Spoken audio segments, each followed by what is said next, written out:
because they feel like they need to do what everyone else is doing. And that's why it's not working. So I work with people to make their marketing work for them in a way that feels good, and helping them to build that presence online to be able to actually attract the right people to them.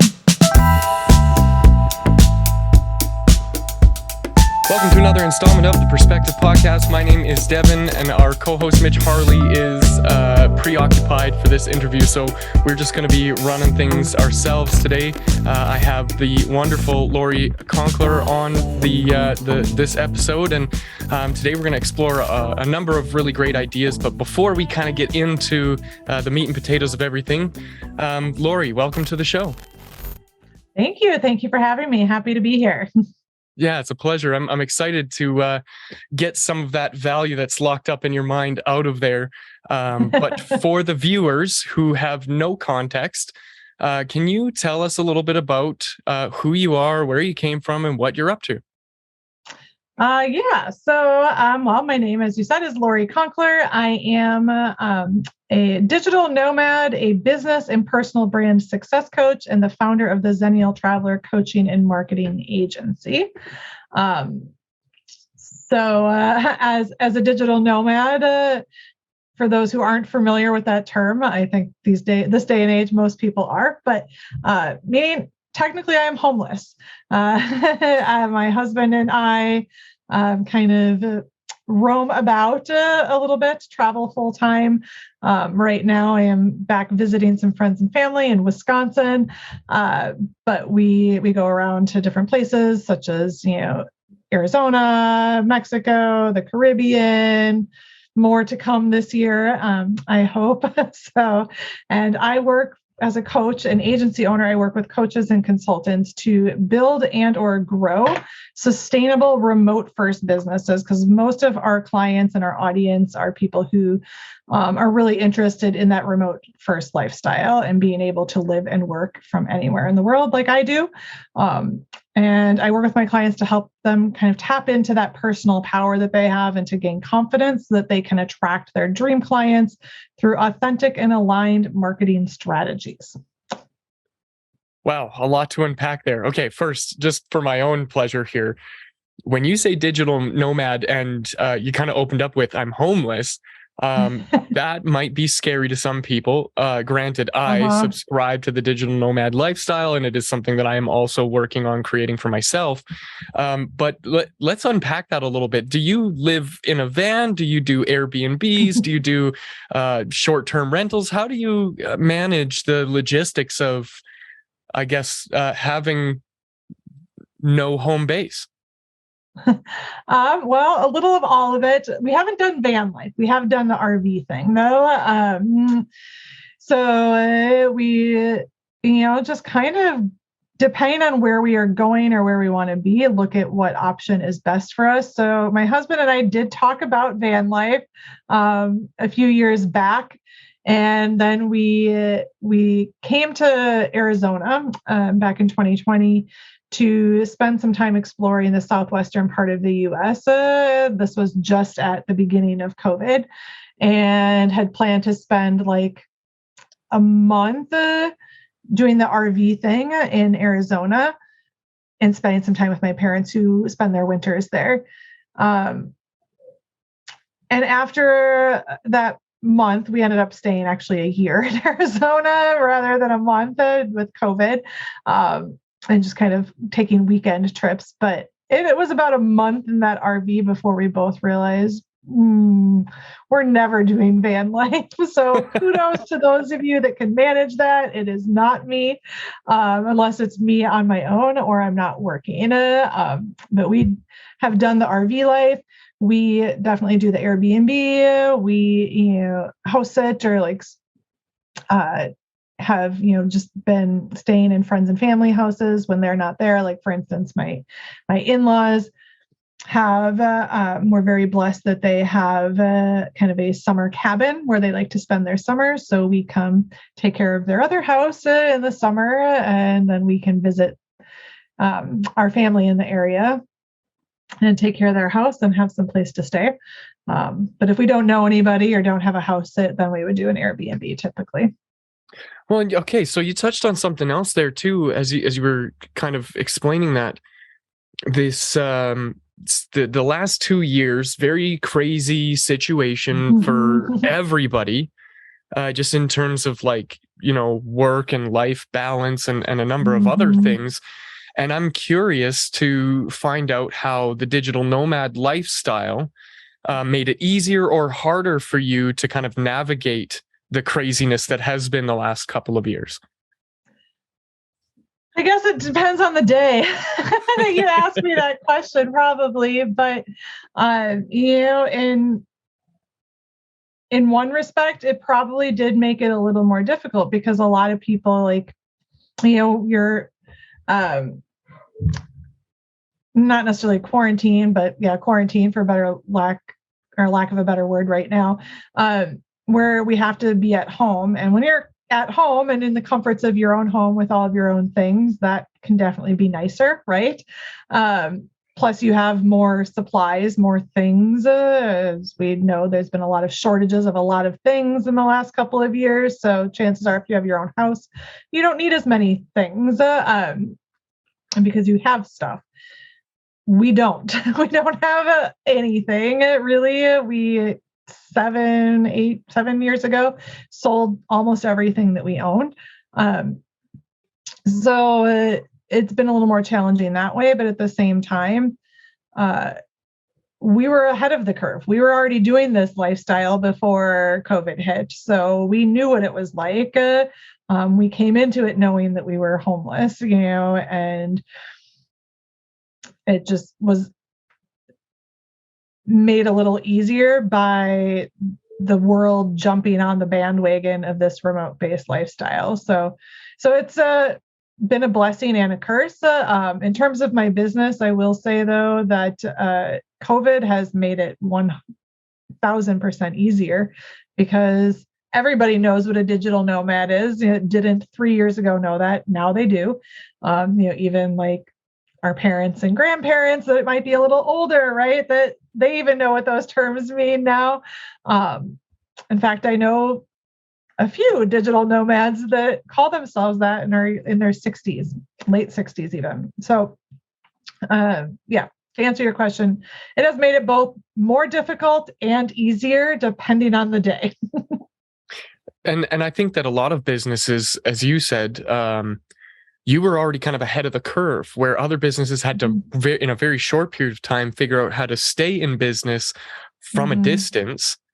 And there's a lot of like really cool tech solutions to figure some of those problems out. For Mhm. example, doing meetings or interviews like what we're doing here on something like Zoom. But there are a ton of other cool tools and ways to make doing business Mhm. digitally easier. Could you share a little bit more about some of the stuff that you use to kind of make that possible for you and your business? Sure, sure. So Zoom is huge. I use Zoom to meet with my own clients, to meet with my team, to do a lot.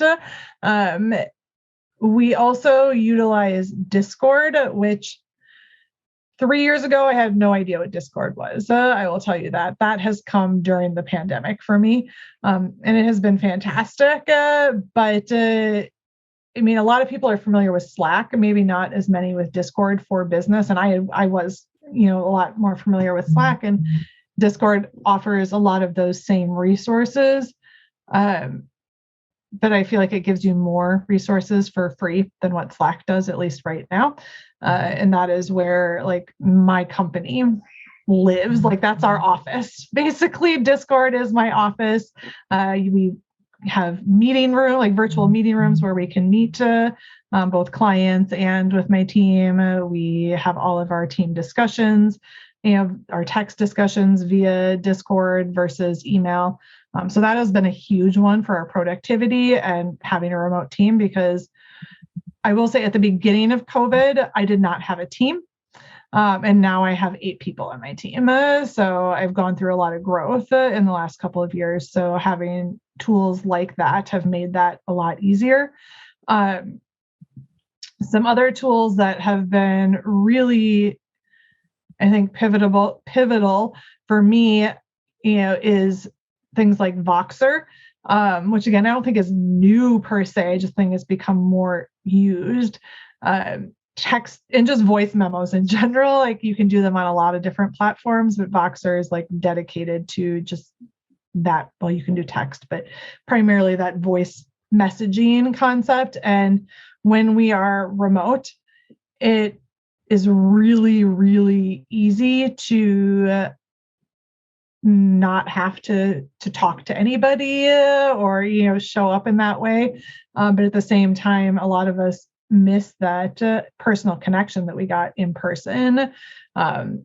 So I've found that using things like Voxer, just voice memos in general, has been really, really helpful to not only growing my business, but to maintaining relationships with my team and my clients. And another one that has been really big for me when it comes to this kind of, remote-based lifestyle, and just honestly, like having an online business in general, is Otter. If you aren't familiar with it, it is a transcription software. It is huge. It does work with Zoom, as well as other, platforms like Microsoft Teams or Google Meet, which I do use those sometimes too, depending on who I'm meeting with. But to be able to transcribe even like your podcast, for instance. I don't know if you guys use Otter or not, but you could have Otter running in the background right now, recording this interview. I could have had it recording in the background and be creating a blog basically from this.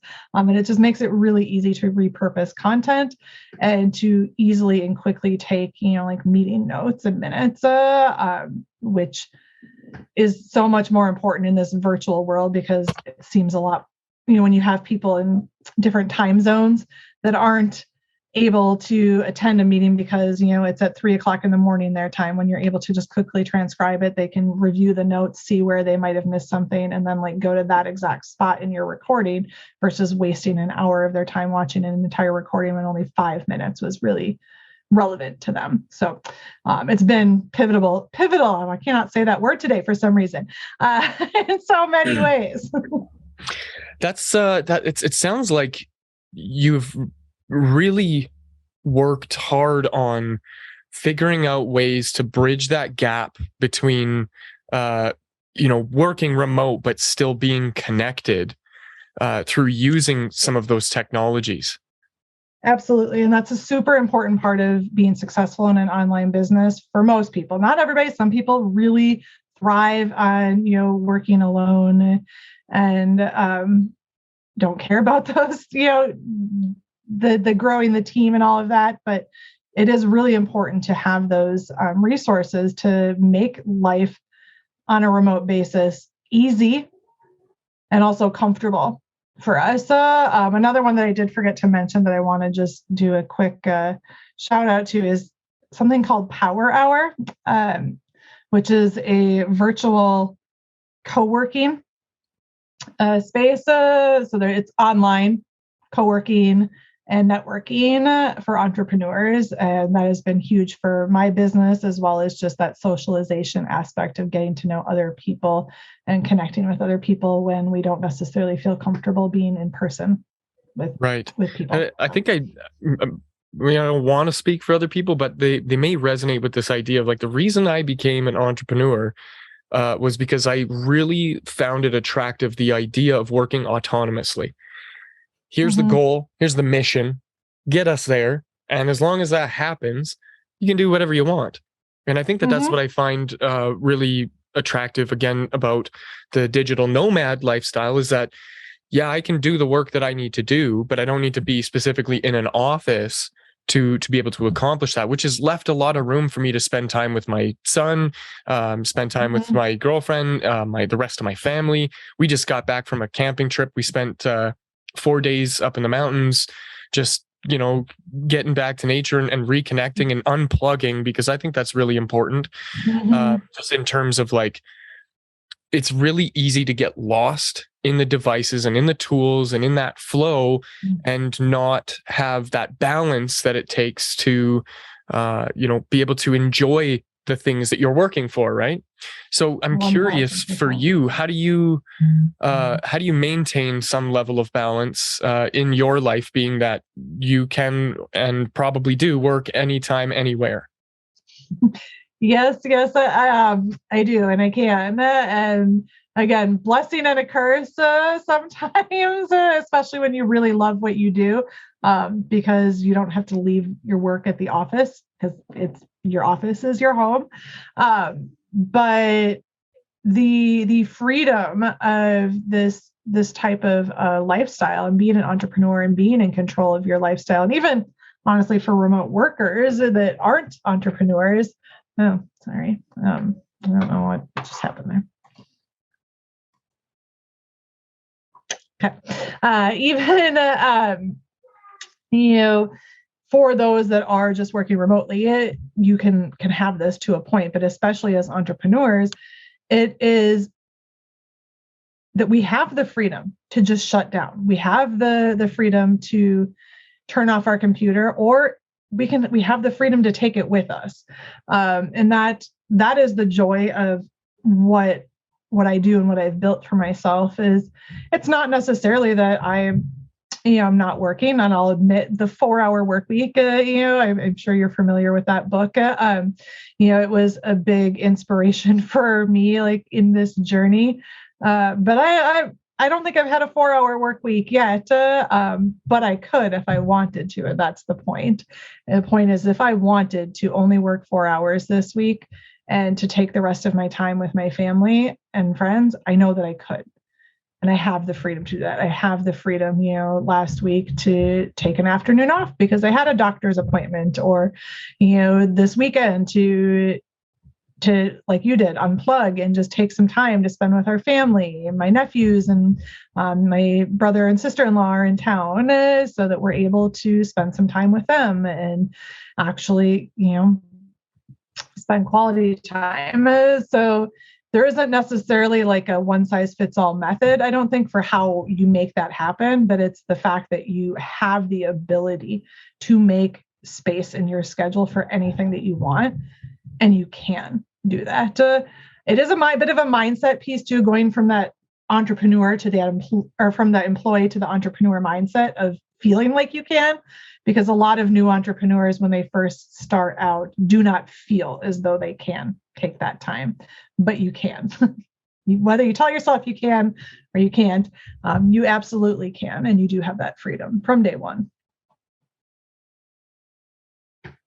Oh. Sorry, I was muted. Okay. I'm really glad actually that you mentioned that, because I know just from my own experience when I made the transition into entrepreneurship, and this was a while ago, and it's still something that kind of bubbles up every once in a while, is that you talk to the clients and the people that you work for, or the people that you're serving, and you make some commitments and that kind of thing. And it's really easy in the heat of the moment to be excited and inspired by the conversations that you have, especially in the work that you do, because it's very much in line with some of the stuff that I do in terms of just being a creative person. So marketing and branding and all that kind of stuff. And so, yeah, you're inspired, you're excited, you make these commitments, and then, that creativity is fleeting. It's temporary. And there's a weird experience that I remember going through quite frequently, which is like this guilt of, well, I know that I could be, or I should be working. I must do this or accomplish that or check this box off. And even in the downtime, you're trying to unplug and trying to disconnect, but that little, monkey brain in the back of your mind is still yelling at you that, oh, there's things to be done. There's things you got to do. Have you experienced anything like that, or do you still experience that? Yeah, I think that I would be lying if I told you I didn't experience that. And I think most people are lying if they tell you that they don't experience that anymore, that are entrepreneurs. However, I experience it, but the way that I've learned to manage it is much better now than it was, years ago, or even honestly, every day is better than the last. But you learn skills to manage and to cope with those feelings and that anxiety that comes along, because it's hard sometimes to feel like you can turn it off. Because you never complete everything on your to-do list, never, as an entrepreneur.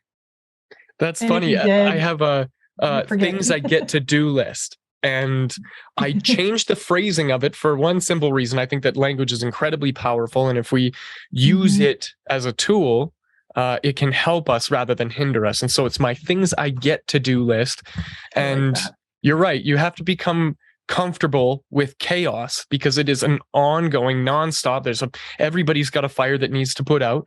And, you got to keep perspective around, being able to take a step back and go, yeah, that fire is going to be there tomorrow too. And today I don't have the fuel or the juice, the inspiration, whatever it is, the muse to do the work that's necessary. And if I do attempt something, it's going to be worse than if I just took the time to recharge and reconnect and regroup and then come back to it with a fresh mind. And I typically find that when I do that, I work faster, I get into my flow state much easier, and the results that I'm able to achieve are much higher. I love that that's a part of what you have kind of created for yourself. Lori, I want to kind of switch gears here a little bit and get a little more granular about the work that it is that you do, because I'm sure that some of the audience is going to be curious about it as well. When you talk about brand management and brand development and all that kind of stuff, I'm sure marketing falls into that. What is it that you specifically do in that world to help people achieve results? Yeah. So, well, there's two parts in my business when it comes to branding that we really focus around. So myself, I work with entrepreneurs on the personal branding side of things more than anything.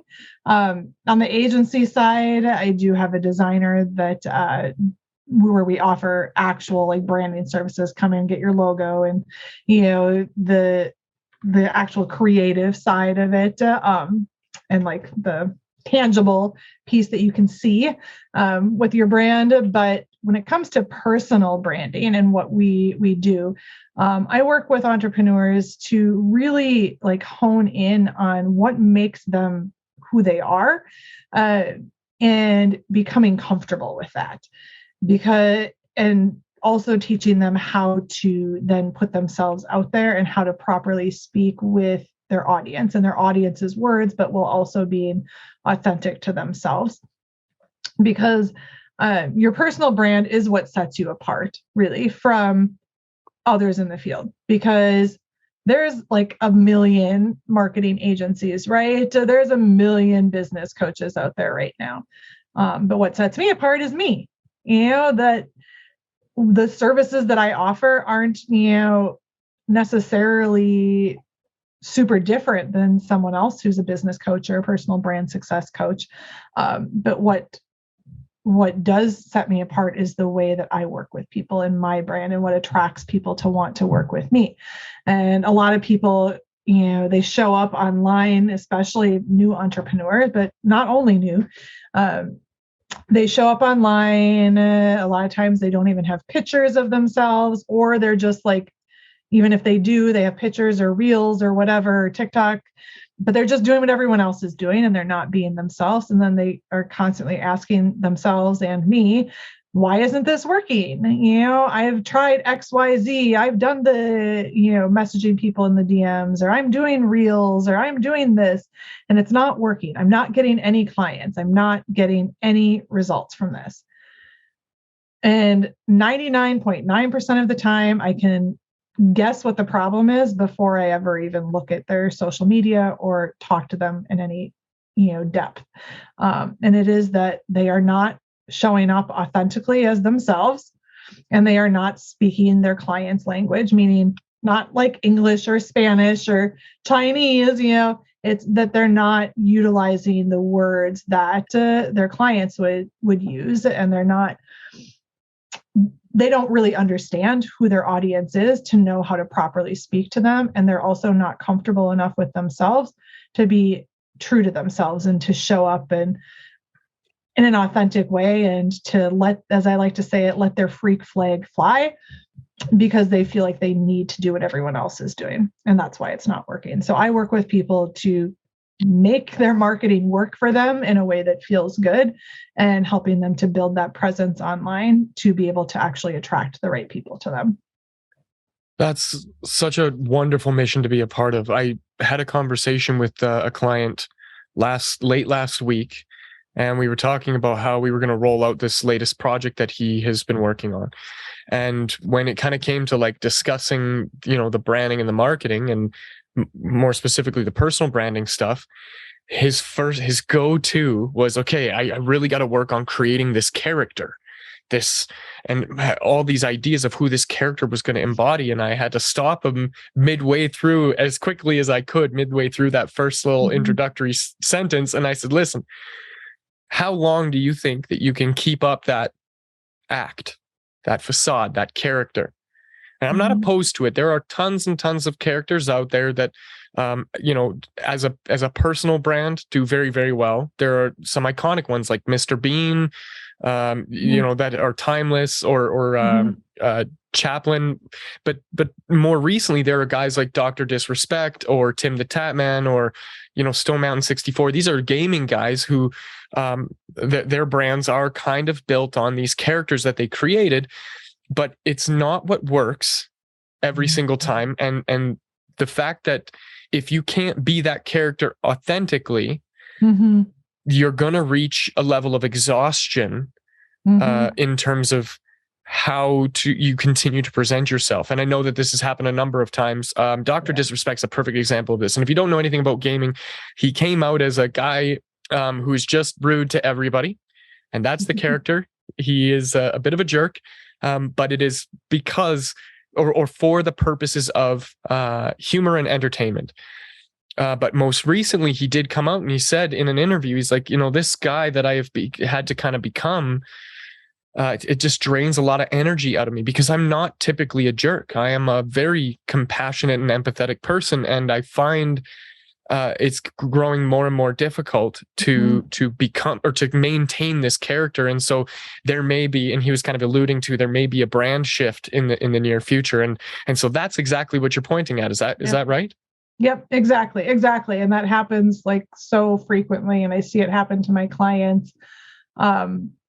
But they have to come to that realization naturally. But that's exactly what I'm talking about, because it's hard to keep up that facade of someone else, because, and it is exhausting. And I also, again, see people like, there's all these like gurus out there that are saying, do this way and you'll make $1 million just like me, or whatever. So everybody's following the latest trends, and then they're beating themselves up when they can't do it. And they are getting burnt out and exhausted, and they're giving up on their dreams, when in reality, all they needed to do from day one was just show up as themselves.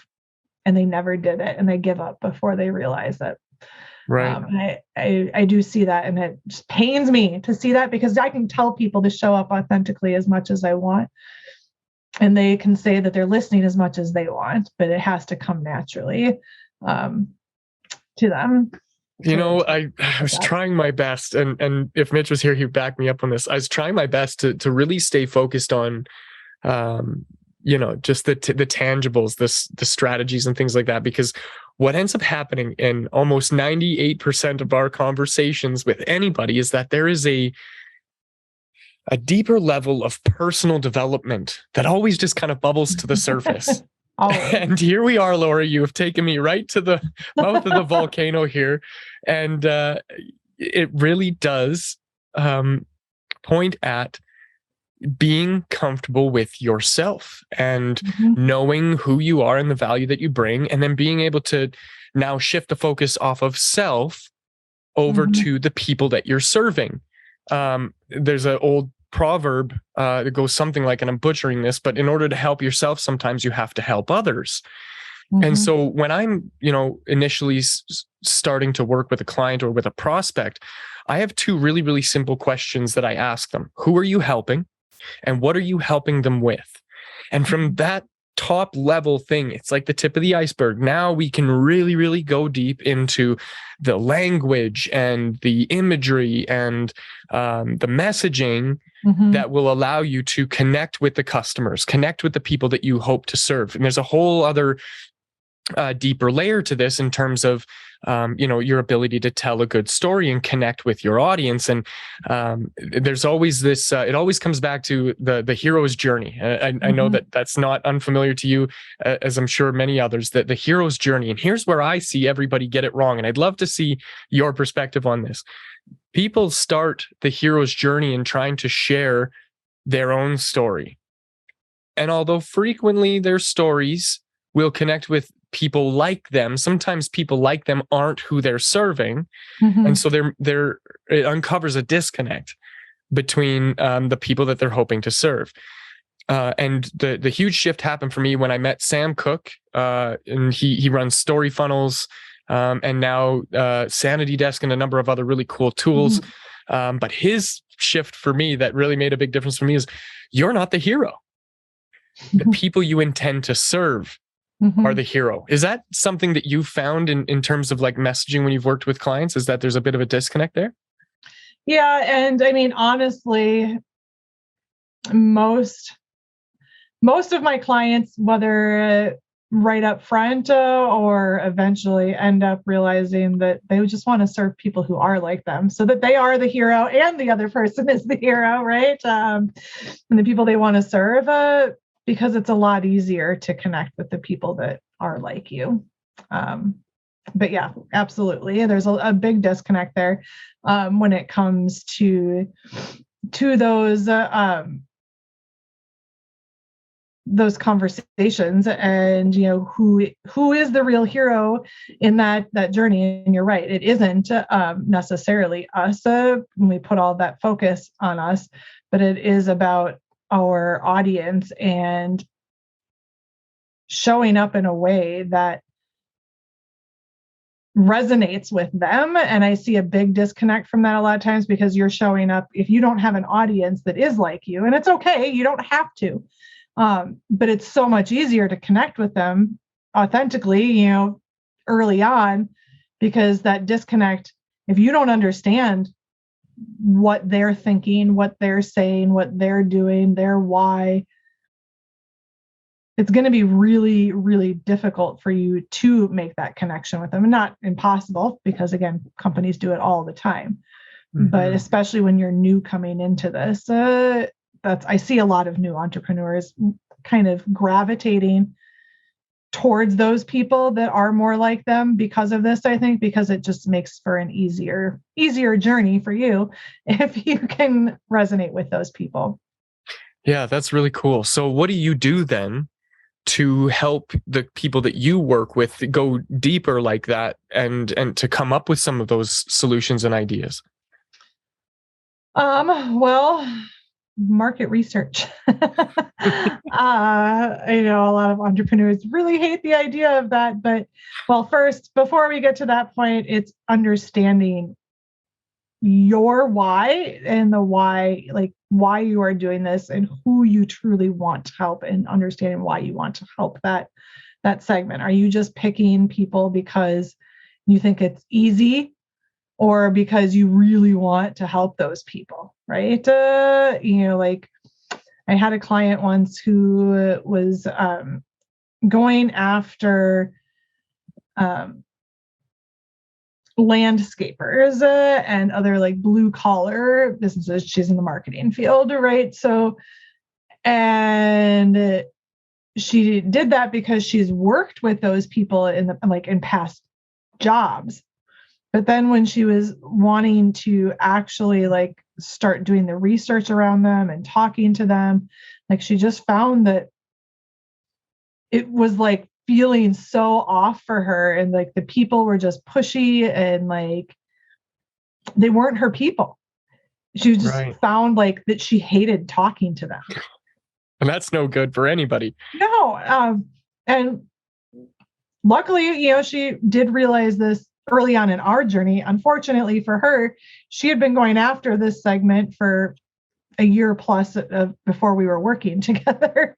So it was a really uncomfortable spot. But once we, kind of dug in together and dug back into her why and why she wants to do this, and wants this freedom in her life and everything else, it's like, okay, and why did you choose this audience? Well, you chose it because you felt like it would be easy because you had worked with them before. But in reality, it isn't necessarily easy because you don't connect with them. And when you can connect with somebody and really, truly understand them, it makes it all fall into place a lot easier. And market research, like do your research, whether you resonate with your audience or not, you still need to do the market research. And I'm not saying like, just go look at your competition, but look at your competition. What are they saying? What aren't they saying? Look at other people in yours, or look at that competition, or I actually like to call them collaborators or future collaborators, because I don't think anybody should be considered competition. Love that. And look at the people that, they're talking to and their clients and their audience, and what are they saying? What are they not saying? Having conversations with people, not just, high level, but like getting someone on a call and asking them questions and getting to know them. And chances are through your research, you're going to start to realize that your ideal person is probably a lot like you. And if not, again, it's totally okay, but it's going to be a lot easier if they are. And I don't even remember what the question was that started this. So sorry. No, that's you nailed it right on the head.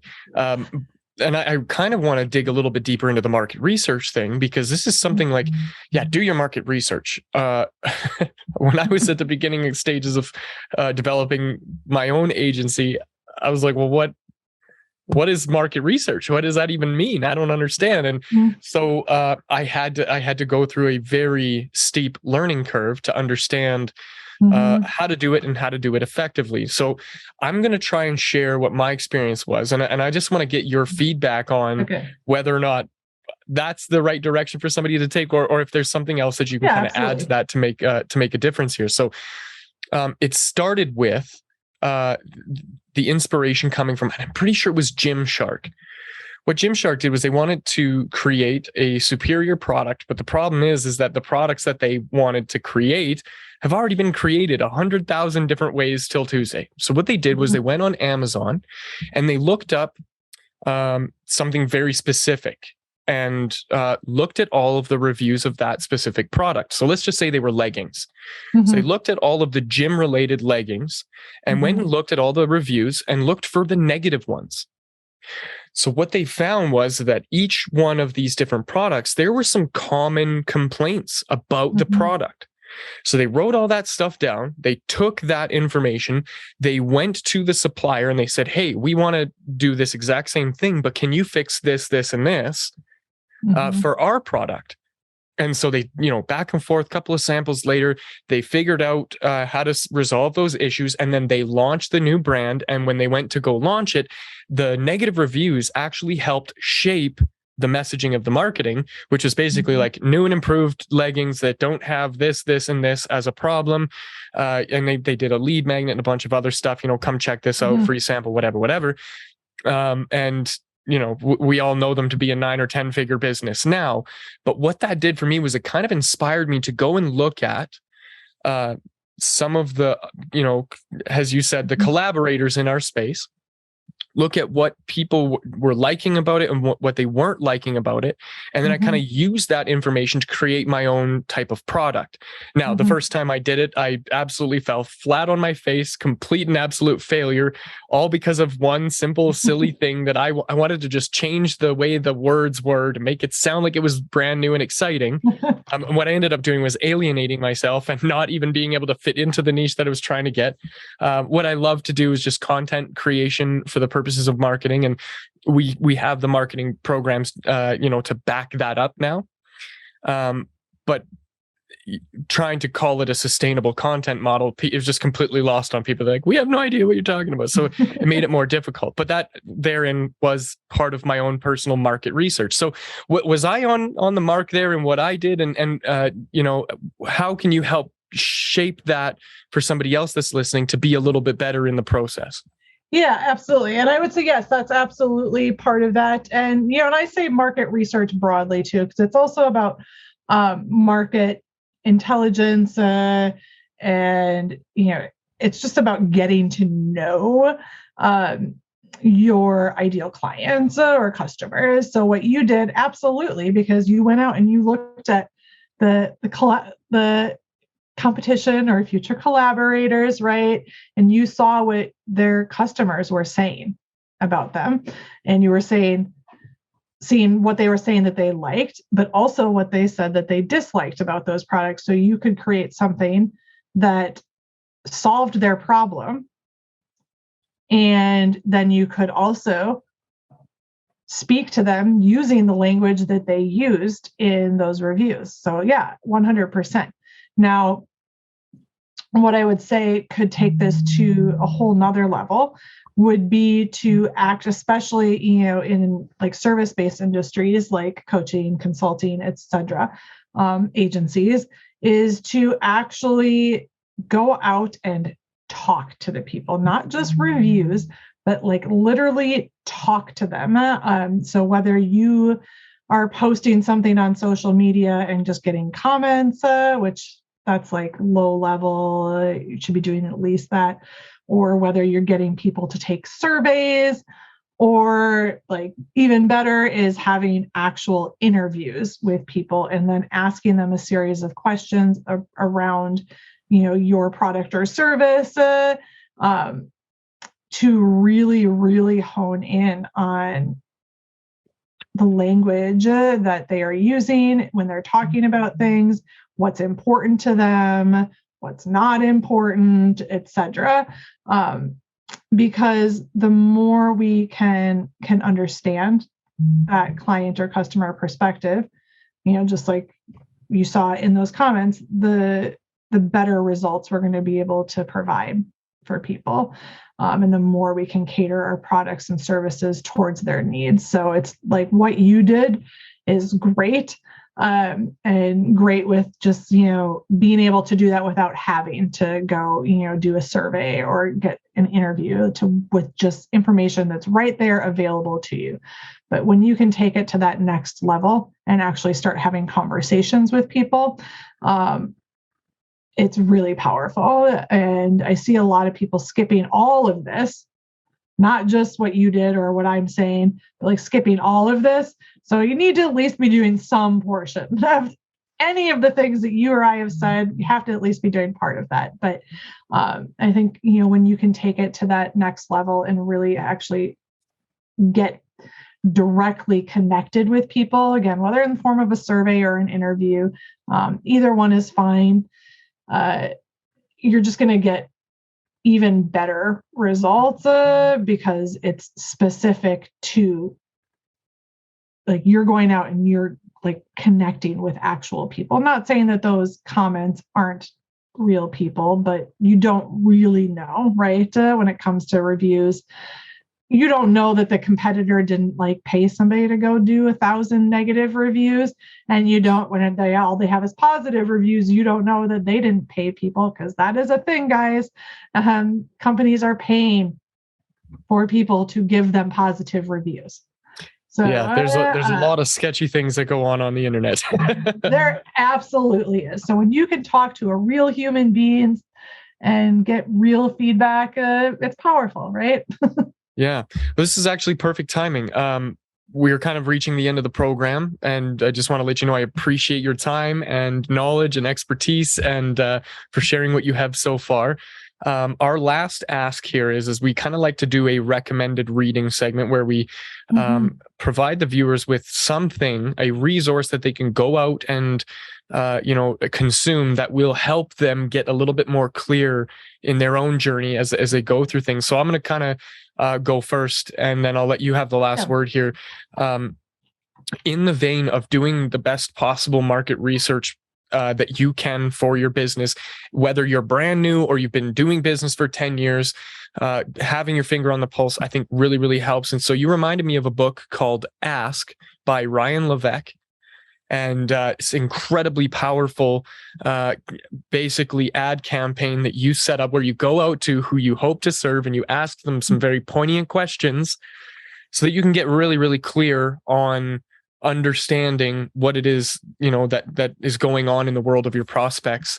And then there's more to it. It allows you to actually go back and reach those people again with some solutions, and it can definitely springboard your business into some level of success. So that would be my contribution in terms of a good book for somebody to read. Lori, what would you recommend our listeners go out and look for if they wanted to kind of get to know this idea or concept a little bit more?